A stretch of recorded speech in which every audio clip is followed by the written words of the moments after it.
Ya, terkait dengan rencana kepulangan Habib Rizik besok hari Selasa tanggal 10 akan tiba pagi, maka pemerintah menganggap kepulangan Habib Rizik itu adalah hak yang harus dilindungi.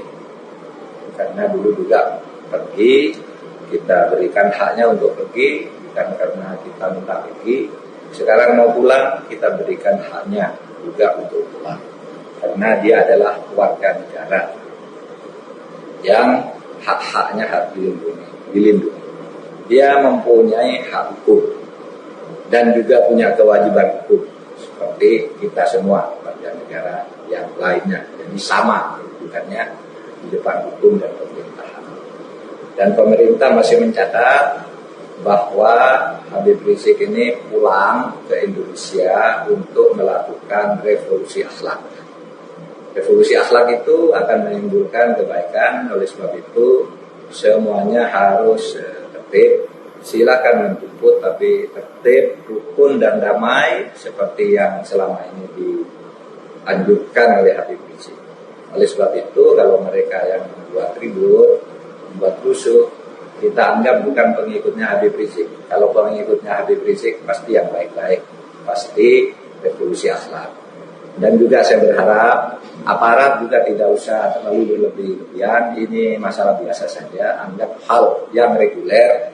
Hanya saja karena terjadi peningkatan eskalasi orang menyebut, ya penjagaannya juga supaya ditingkatkan. Tetapi tidak usah berlebihan. Tidak boleh ada tindakan-tindakan yang sifatnya represif. Semuanya harus dikawal dengan baik sampai Habib Rizik sampai tiba di kediamannya dengan baik dan selamat. Yang pertama, menurut saya semua kekisruhan yang berlarut-larut ini dimulai sejak adanya statement dari Pak Mahfud yang mengatakan penjemputan HRS itu diizinkan.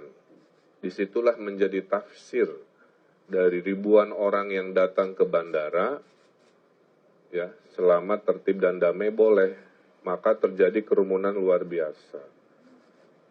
Nah, sehingga ada tafsir ini seolah-olah ada diskresi dari Pak Mahfud kepada PSBB di Jakarta, PSBB di Jawa Barat, dan lain sebagainya.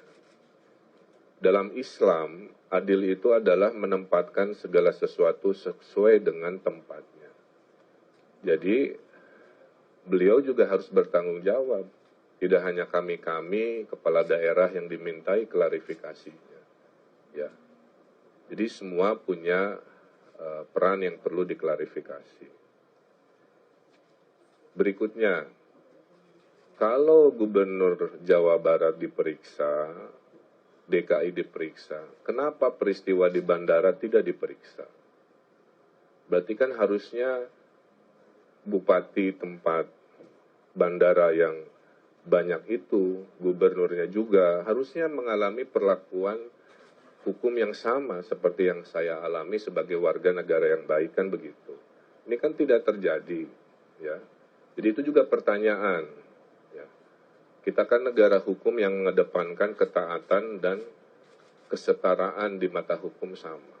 Nah, itulah sedikit pertanyaan-pertanyaan dari saya terkait kronologis, ya. Dan akibatnya apa ya? Akibatnya kita mengalami sendiri, ada jabatan yang hilang, ya. Ada peristiwa-peristiwa yang berlanjut. Bagi saya jabatan juga bukan hal segalanya. Secara syariat, Allah kasih bisa Allah cabut kapan saja, nggak ada masalah.